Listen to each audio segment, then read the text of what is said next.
Here we are again. It's Sean Connolly here, and this is Railway Conversations with Doc Frank. Enjoy. Hello and welcome back to the show. This is the second part of my longer conversation with Sean Connolly from Malaga in Spain about success principles for high-speed rail. In case you missed the first part of this conversation, that was last week's episode number 85. This one is episode 86. So make sure you listen to the whole thing. And if you like it, then feel free to recommend it to a friend. And of course, subscribe to the show because we have many other interesting guests coming up in the next few weeks. Please enjoy. I think we've moved into one of the next points, haven't we, about community engagement and stakeholder engagement. Yes. Transparent communication was point number 7 on your list, and I think we have almost covered this extensively. Another one here, which is the next one on the list, is about standardization and interoperability. And to some extent, I was already leading into this by asking, are there certain levels, industry levels for top speeds, where you say, okay, well, if I design a top speed of 300, I will have, 5 suppliers of high speed trains that all have a product that can fully utilize this limit of 300 kilometers per hour. If I go 310, the top 10 kilometers per hour basically can't be used, except I'm going for a more expensive train that can do 350. So in that case, it would make sense to have a threshold at 300 and maybe the next one at 350. And there was my question, whether there is some kind of an industry standard. You mentioned Europe, 320, 330. For design speed, right? High speed lines design speed. Generally, there's variances, of course, but generally you're looking at design top speeds here in Europe of 320, 330 kilometers an hour. Yeah, and the train manufacturer market responds to that. Yeah. I know, for example, Siemens and Talgo most recently, they've both released 360 kilometer an hour trains with 360 kilometer an hour top speeds in the Talgo Avril and the Siemens Novo are the new top of the range trains. I believe that the Siemens Novo recently won a contract for one of the US high-speed lines to do 220 miles an hour, which is about 350 kilometers an hour. And here in Spain, Renfe have recently introduced in the north in Galicia their Avril S106 class. Which has a top speed of about 360 kilometers an hour, which of course doesn't reach it. Yeah, but those 360 kilometer an hour trains are operational in over high speed lines from Madrid to the north of Spain now, and from all accounts, that might be if you like, the latest generation or the next generation of high speed trains. I've certainly seen this. I've certainly seen both, but I'm definitely very impressed with. Well, I'm always impressed with Siemens trains. So, and the Siemens Novo is a fantastic train. And the good thing about the Siemens trains is that they can be configured just about any which way you want. You can have conference pods, children areas, restaurants. Business class, you name it. They're basically empty tubes. They're EMUs. You can add and remove carriages in accordance with increases in demand. To be honest with you, I think Siemens are a very, very good train manufacturing company, and the Novos are very, very good trains. Yeah, well, okay, so that's not the Siemens advertisement, and I'm pretty sure other companies have good trains as well. But the thing is, if you decide to get this Novo train, that gets a top speed of 360, then obviously you can service all kinds of speeds up to 360. However, when we start in Australia with Sydney to Newcastle, and it very much looks like that at the moment, and due to the topology of the alignment, the maximum top speed that you can ever achieve on that line is say 200. Do I really 200, need a 240. yeah, do I really need a train that can do Well, 360, exactly. This is or exactly what I say in the report. or can I get a cheaper product, or This less is expensive exactly to what avoid I the work? say in the report. Yeah. This is exactly what I say in the report. And I say, because you will never, ever achieve that speed, you won't want a Siemens Novo between Sydney and Newcastle. You'll do perfectly well with with an ICE 4 train, for example. There's hundreds of them here in Europe, and they do these sort of routes all the time.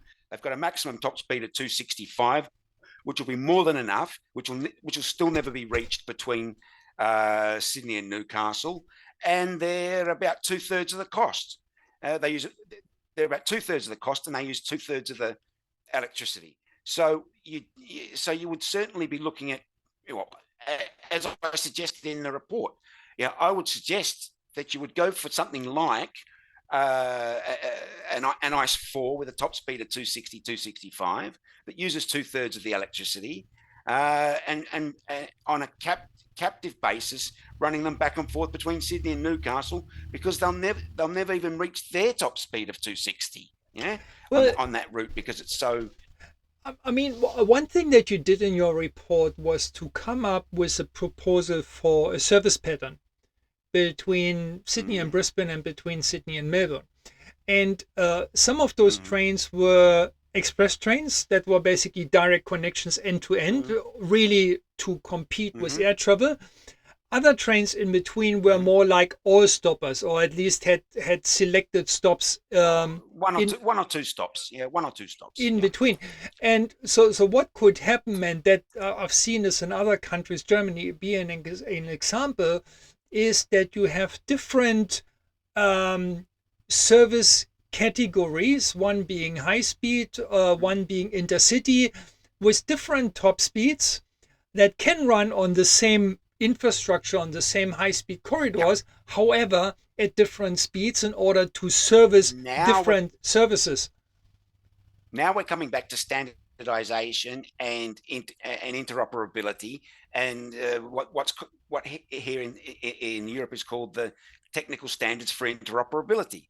So both of those trains, the Siemens Novo ultra high speed and the ICE 4, are both fully compatible with the TSIs, and they can both run over any high-speed line that is also compatible with the TSIs. So that's why it's so important to have this standardization and the standards for the technical standards for interoperability, because it allows that sort of service where you can mix and match a little bit, because they're all operating to the same underlying standards. They're all ETCS2 baseline 3 or 4, double tracking, designated railways, no junctions or no at-grade junctions, etc., etc., etc. And that's why it's so important to have the TSIs. And as I say in my report, Australia would be absolute.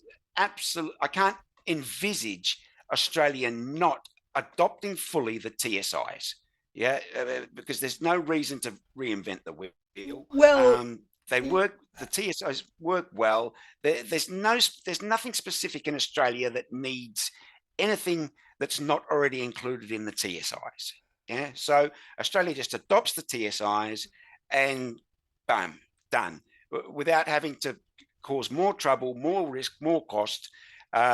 If you adopt the TSIs, you then open up the whole supply market for trains, for equipment, for components, which are all built and approved to the TSIs, so that they can be sold on European railways, European high-speed railways that operate to the TSIs. Yeah, but the TSIs are a European thing, right? That's a European, I don't know, call it Well, invention or whatever. they are. It is a European invention, but there's nothing specifically European about it. It's about high-speed railways or high-speed rail lines or high-speed rail equipment or high-speed trains.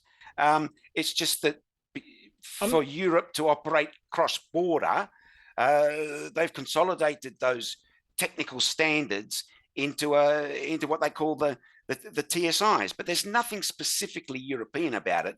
It's specific to track, or it's specific to trains, or it's specific to components, or it's specific to railways. Yeah. I'm still wondering, and I'm not talking against it. I'm not. I understand the merits of defining certain standards and rather reusing standards instead of inventing new ones, which then look, I don't know, 98% like the already existing standards elsewhere. Um, I'm just Well, they've been wondering whether by using the European standards, you would possibly discriminate against high-speed solutions from, say, Asian countries, for example, China, Japan, Korea. put it put it this way: I know that Californian high speed the California High Speed Railway Authority adopted the TSIs. Yeah.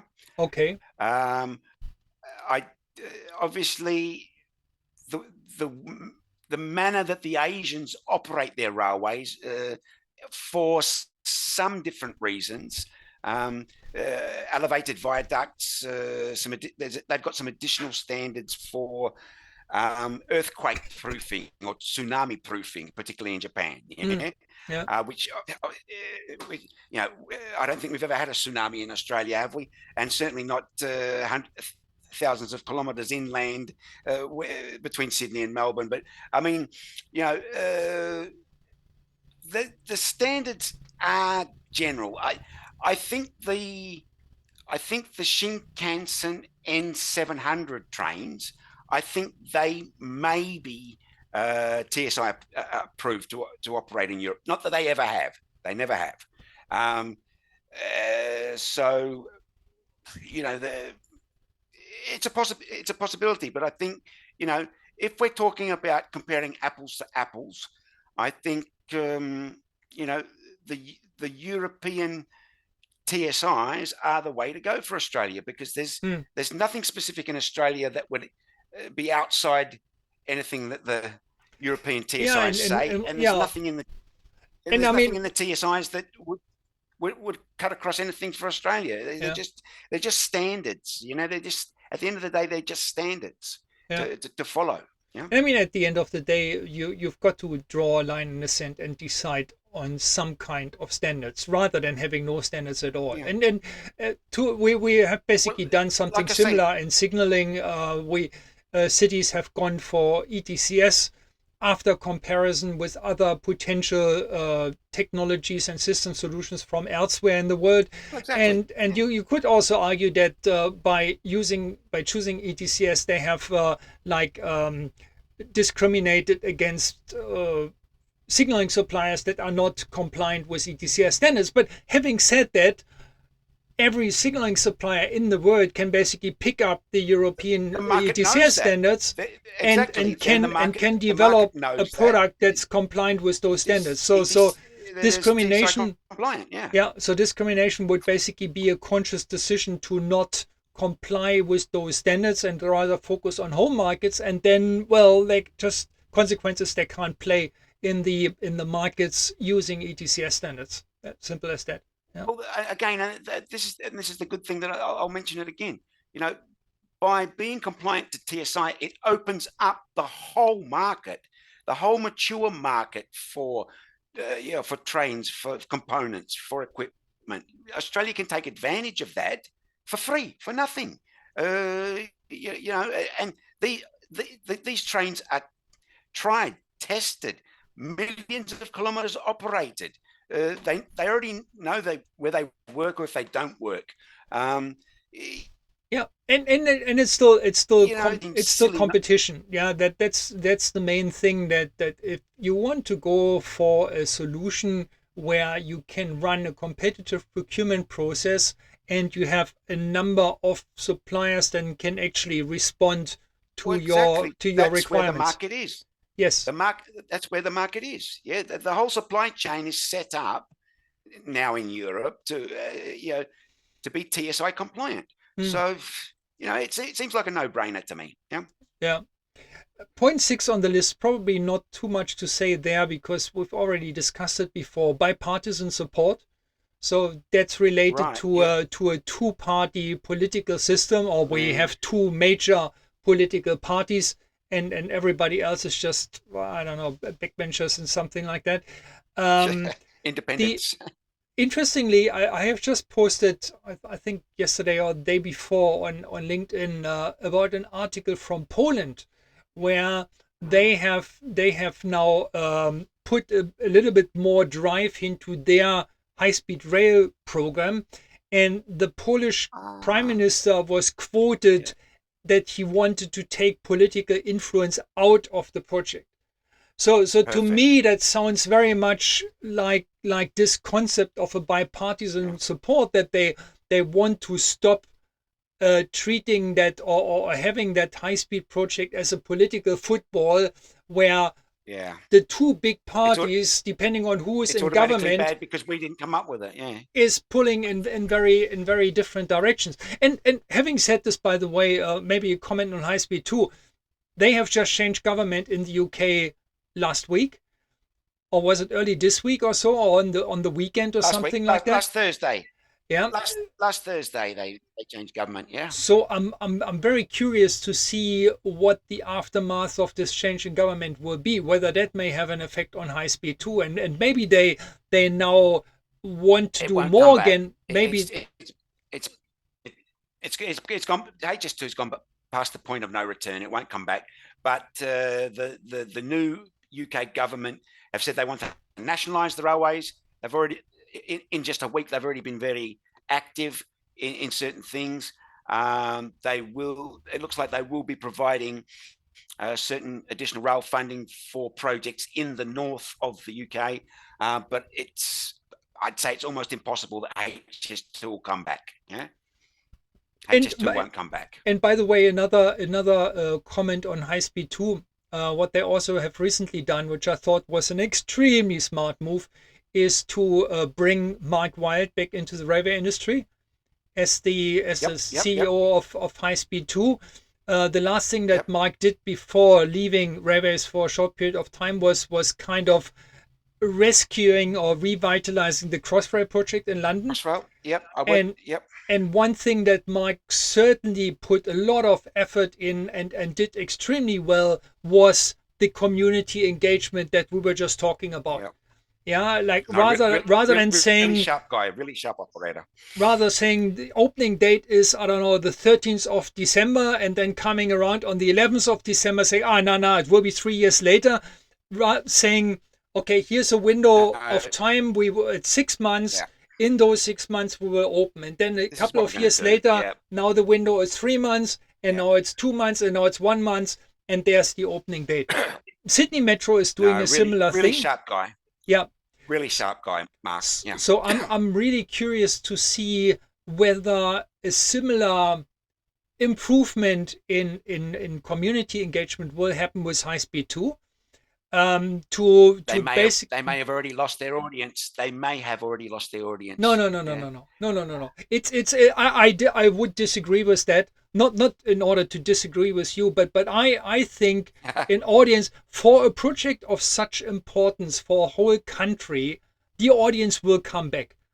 The moment it's like you have a TV series which is very popular, and then you have a season which is complete crap because of, I don't know, a change of director or whatever, and then the third season suddenly gets back to the old quality of the first season. The audience will come back, full stop. So the moment the project starts communicating again in a sensible manner, in an empathetic manner, and so on, people will start listening again. Definitely in the rail industry, but also I think the general public. I'm very, very convinced of that. It happened in Crossrail. I mean, Crossrail was a dog's Mm. breakfast in between for a while, with Yeah. a massive cost For overrun, well, with a massive delays. delay in the Yeah. project of 2.5 years or something, or nearly 3 years or so, Yeah. Yeah. Yeah. Yeah. Yeah. and Yeah. and still people listen, people regain trust in the project, and now that it's done, everybody is proud of it, like no other. And Oh, it's the then best thing since sliced bread. It's fantastic. Yeah. yeah, and I really, really hope that something similar can happen with high speed too, because I mean it's not fun for me, at least. It's not fun to pick on that project or previously on Crossrail and saying, oh, this is bad, this is bad, this is bad, how could they? I want to see successful railway projects. That's what I'm there Yeah. for, Yeah. because Me it's too. it's my industry. It's I want to see No, those I'm glad. projects Of succeed. course. It hurts me if I see how those things can go pear shaped, and Sure. all I want to see is those projects coming back on track and ending up being successes. That's what I want, or what I also want for high Yeah. speed No, too. I agreed. I agreed. Agreed. Debate it forever, but I mean, the thing with Crossrail always had a defined purpose, and where they knew their customer, and they knew the problem they were trying to fix. I mean, the difference with HS2 is that they don't seem to have a purpose. They don't seem to have nobody's asking for a 45-minute journey time to Birmingham, and they're still not asking for a 45-minute journey time to Birmingham.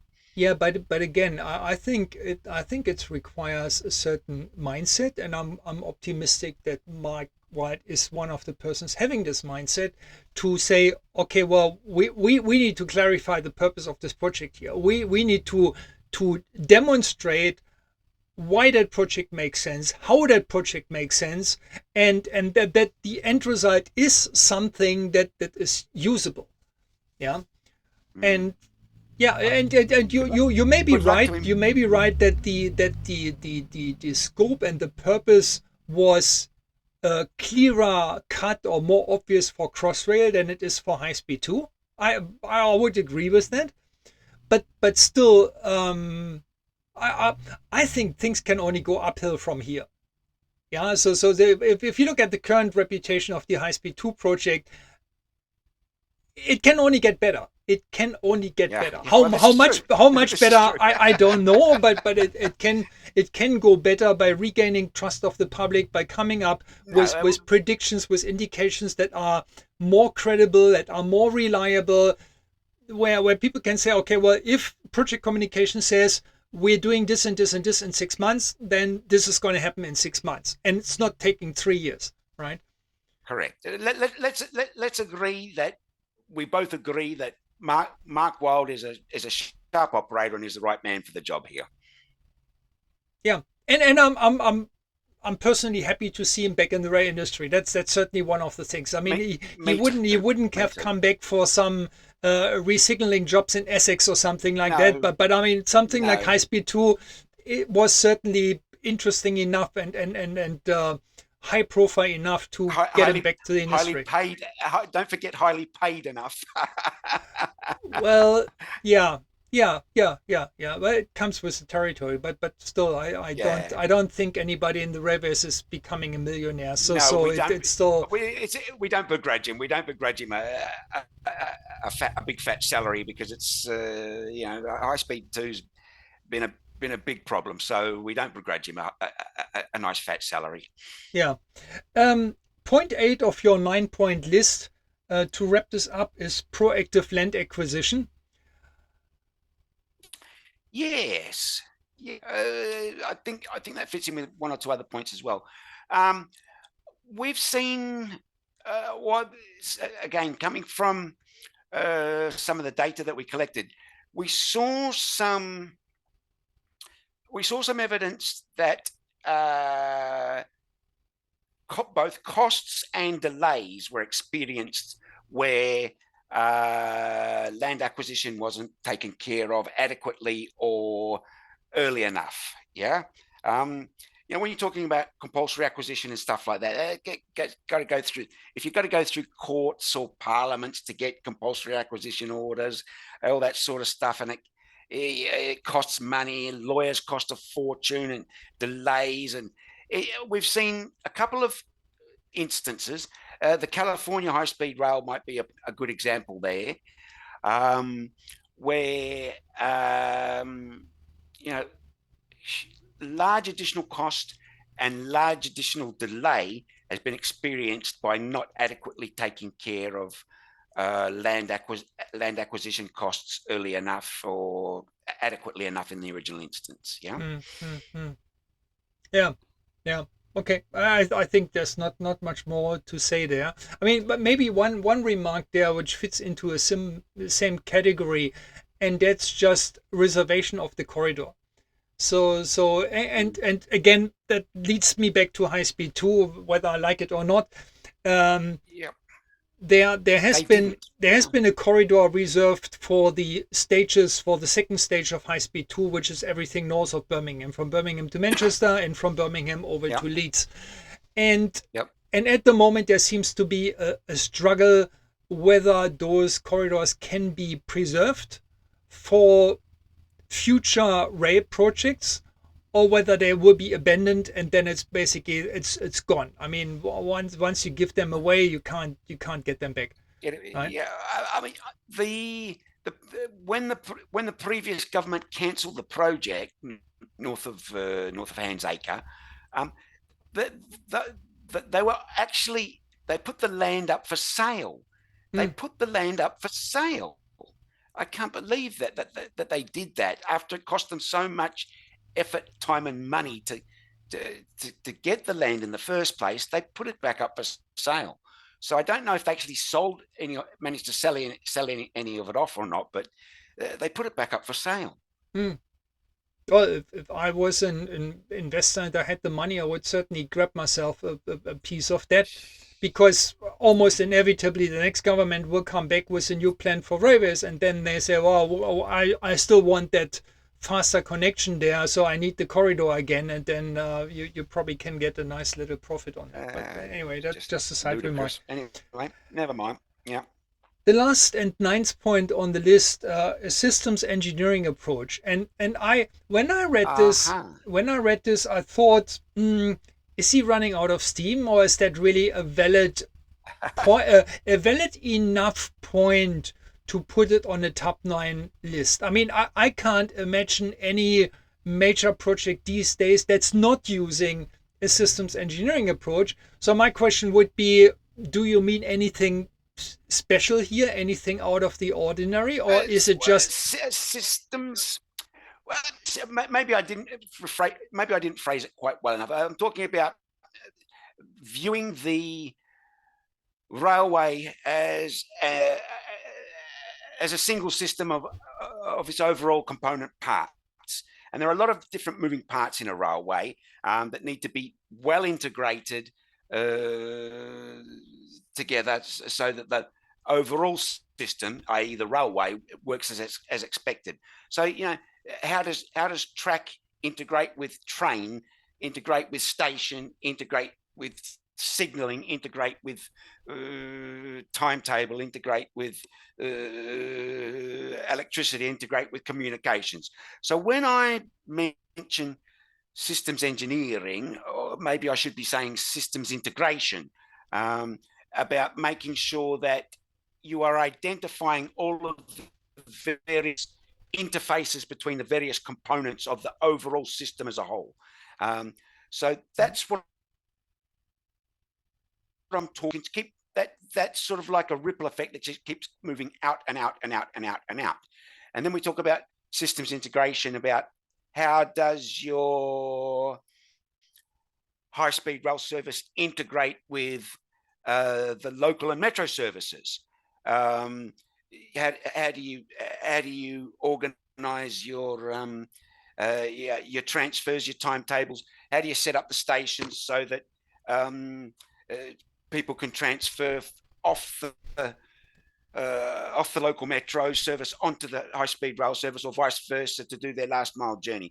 or we talked about Sean from Craigieburn before. I mean, if Sean catches a high-speed train to Melbourne, but he lives in Craigieburn, what's the smooth integration for Sean to get all the way to Craigieburn, not just to Melbourne Southern Cross? So that last point's probably more about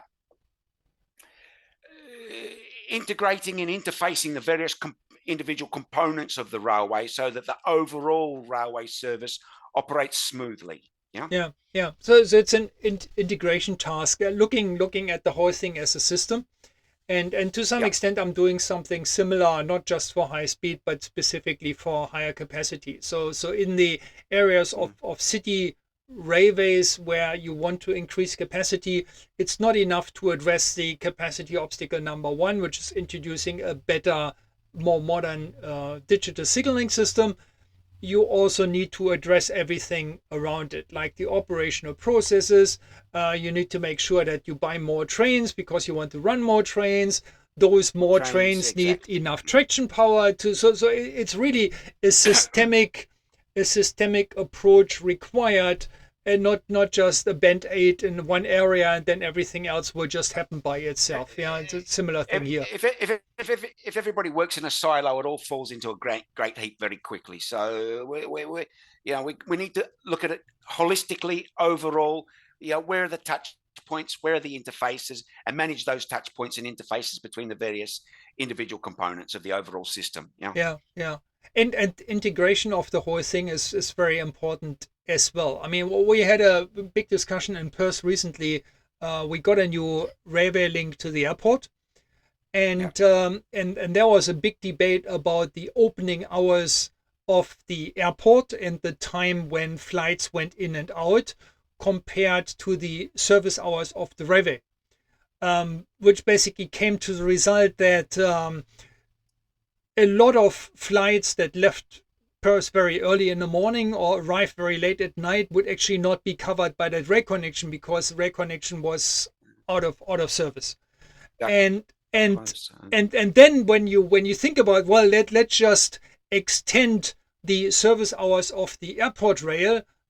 Wait a minute, the airport rail takes people from the airport to the city center, but how do they get from the city center to where they actually want to be? So very quickly you come up with, say, well, do we need to have the entire rail network operating 24/7 in order to serve the airport better? Well, probably not.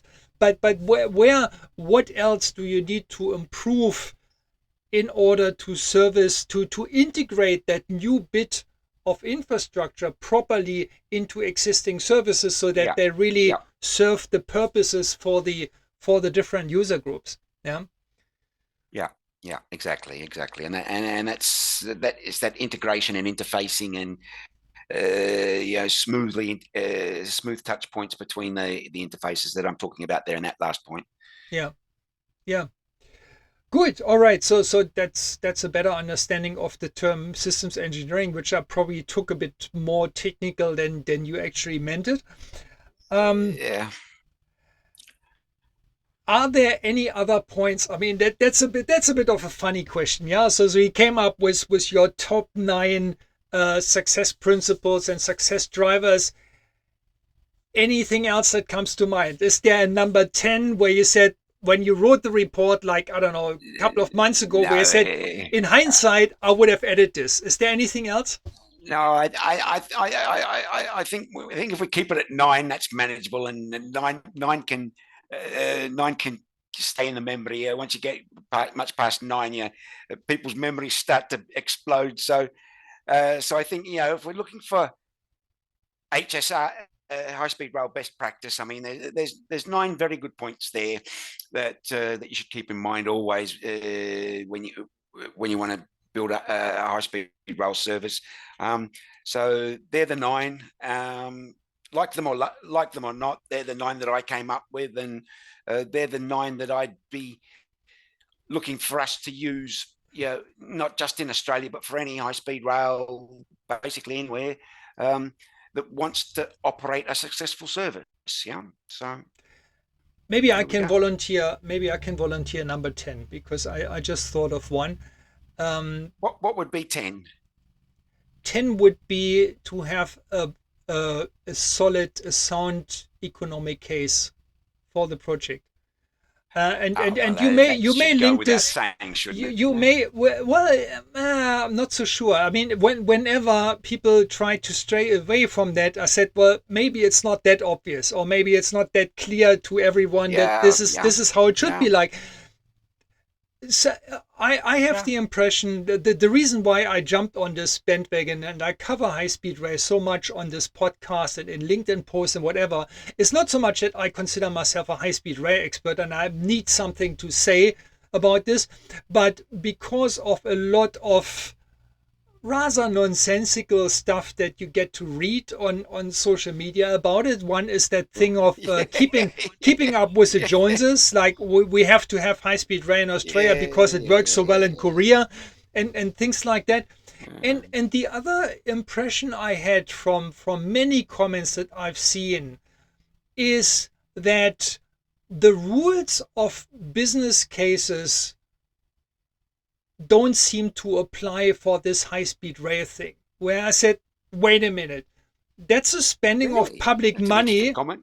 That's a spending of public Oh, money, and all the other projects need to undergo a business case process. Of course, high speed rail needs to fall into the same category. of course it does. You can't Of just course it say, does. forget about this economic analysis. High speed rail is a nation building thing, and therefore all the normal rules for normal projects do not apply. I think that's a load of rubbish. No, Yeah. Yes. no, I agree. Rubbish. Yeah, rubbish. It must be justified economically. Yes. It must have some cost benefit ratio. I mean, whether those benefits, how those benefits are evaluated and modeled, and whether those benefits are purely financial or financial plus some socio-economic benefits as well. I mean, yeah, benefits are benefits. They don't necessarily have to be hard dollars and cents, but yeah, it definitely needs to undergo And the and business case. It definitely needs to be evaluated and justified, especially when we're talking about, well, the 2013 number was 114 billion Australian dollars. So if that's going to come back at 150 billion this time or something like that, that's an astounding number. mm, 150 billion Australian dollars. yeah. You can't just say, it's not like if you're at the pump, mate, can you lend me 150 billion? I'm a bit And short I'm this week, man. tempting, yeah, I'm tempting to bet that it will be more than that at the end of the day, right? So we but Mm. anyway, any number out there is extremely high, and if it turns out, if nothing else, I mean, I would not expect a business case with a benefit cost ratio of 2.5 or 3 or something like that. I mean, this is No, not gold mining here, yeah, but 1.1 will but do. but 1.1 will do. Yeah. yes, but if it comes back with a benefit cost ratio of, I don't know, zero point 0.6 or something like that, which basically means the project is demonstrably losing money big Underwater. time, Yeah. Mm. the least thing that needs to happen then is to basically go back to the drawing board and say, well, wait a minute, we need to do something here. Yeah, so either Need we a need cheaper to, project. Yeah. yeah, either we need to see how we get the cost down, maybe by reducing the scope. Maybe we're not planning for all the way Melbourne, Sydney, Brisbane. Maybe we just go for the most profitable part of that. Maybe we need to think a little bit harder how to get our demand together, and how to attract a higher demand. So How to squeeze benefit out. Yeah. yeah, if anything, that business case should be an indicator where you need to turn on the screws and improve things in order to make it more viable. And I Yeah. think it's only fair in comparison to all the other projects out there, hospitals, schools, or what, any No, kind, it must. It road must. It infrastructure. must. It Yeah, simply must have a business case, and that's exactly what the HSRA are doing, is preparing a business case. So, it must have a business case, and a business case must justify the project. So, okay. yeah, The reason I didn't include it, because I because I thought, surely that just goes without saying. And that's the very reason why I brought it up, because the things that are blindly assumed, that are not consider you blind or anything, but things that people take for granted are often the things that go pear-shaped. That slip through the cracks. Exactly. Yeah, exactly. And so I think that last bit of discussion that we had here demonstrated why I choose my guests the way I choose them. Because one, I want to talk to people who are really knowledgeable about high-speed rail, and in your case, that's definitely a tick. And secondly, what I find of all of these discussions with yourself, with Michael Bing, with Joe Langley, if I got Andrew McNaughton on the podcast, I'm pretty sure we would agree on a number of things, is that there is a common sense amongst all the people that really are knowledgeable about high-speed rail.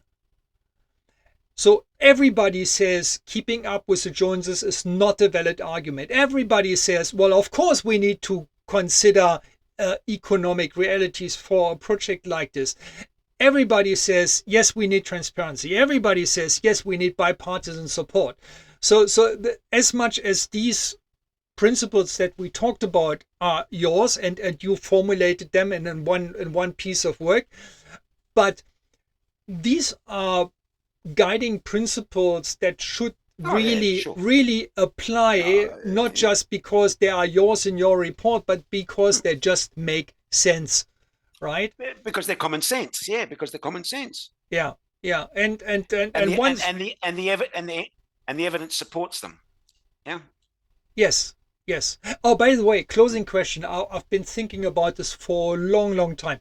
Every time you mention your database of nearly 100 high-speed projects that we doesn't include me, but it includes you and somebody. Who did this? Who brought together this database? Who is the author, inventor? I don't think it has a single owner. It's an open source sort of thing. Yeah, it's like an open source sort of thing. There's 5 or 6 people. There's 5 or 6 people in various parts of the world that I have sometimes contact with. Yeah, whenever any one of us come across some additional tidbit of information or there's another high-speed rail, or whatever, we sort of anybody's sort of open to provide that information. It's a bit like open sourcing or crowdfunding or wiki. I don't know how you'd want to call it, but there's about, I don't know, 5 or 6 people that I have some sort of contact with on a semi-regular basis. Yeah, but I don't think any of us would say that we own it, but it's hosted in a single location, and I've got a version offline that that I add to as I come across additional bits of information as well. But I do send that back up, and I do make contributions occasionally as well. I don't know. I don't think it's got an owner. Is the short answer? I don't think it's got an owner. So it's not a thing that was done by the Spanish Railways or so. It's like an initiative of some individuals, knowledgeable and interested in the topic. We collected data and brought our individual. All of us had little bits and pieces, and we brought it all together. And now anybody can contribute to it if you like. What certainly Eneco here used it in some shape and form. Eneco did use it here in some shape and form, and in some of their marketing and stuff like that as well.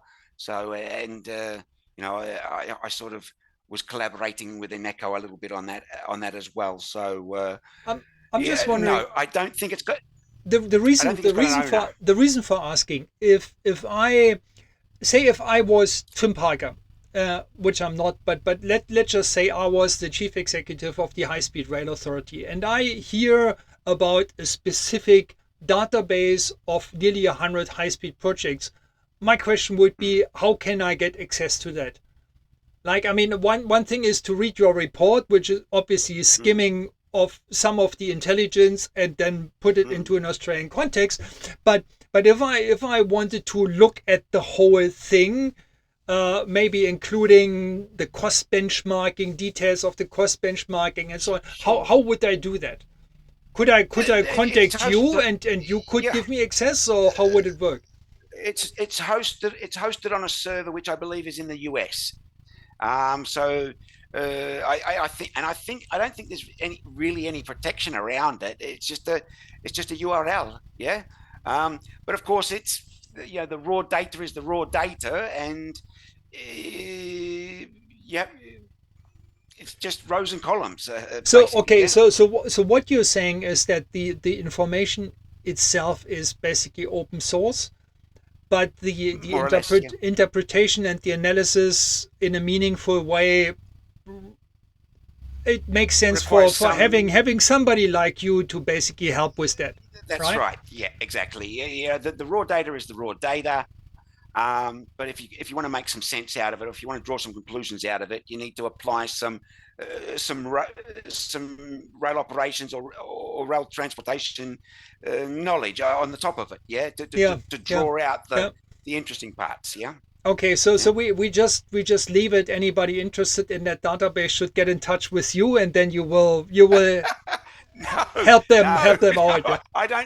I don't manage that server. I've got access to that server, but I don't manage that server.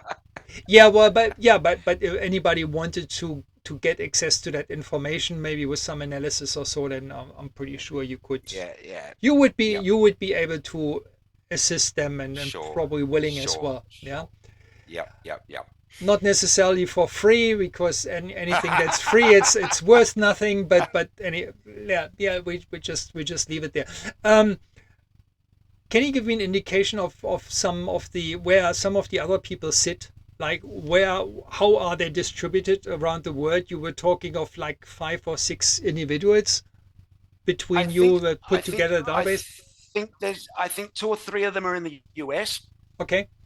uh, and I think there might be he might be I don't know if he's a German or an Austrian guy that I've spoken to once or twice as well.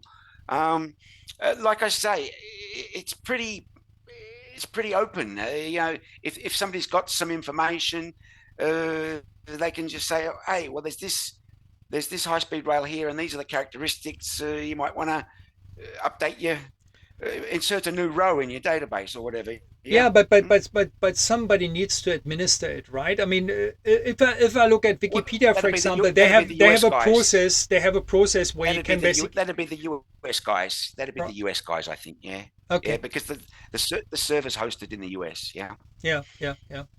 Okay, good. Well, after you answered my final question, I had the opportunity to add to your top 9 list and make it a top 10 list, which is top 10 is obviously much more popular than a top 9. Yeah. Um, I would like to thank you again for your time. You put a lot of No, effort in both into thank you, Frank.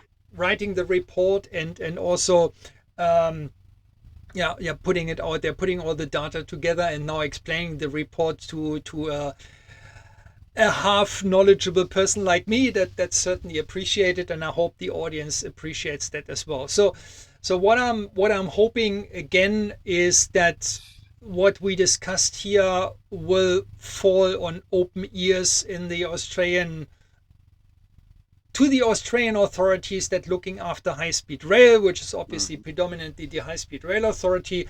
I've been in touch with the High-Speed Rail Association and basically forwarded them Uh-huh. a copy of your report for Oh, great. lecture. Okay.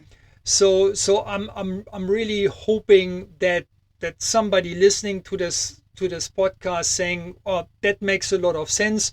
There's a link to the report in the show notes so people can download it, read it for themselves, and Perfect. and Yeah. the things that make sense my wish would be that they will be implemented in the planning of high-speed rail in Australia in order to make Sure. it better. Yeah. And things that are not that perfect, you already said that you're open for constructive criticism in Of order course. to Of course. improve your work and basically have Of sensible course. discussion with sensible people.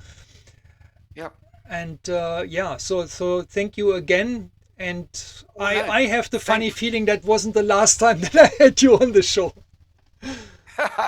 Well, thank you, Frankie. You've been a great supporter now, and I deeply appreciate the invitation and the honour to appear on your show and to speak to your viewers and listeners. So thank you very much to you too, Frank.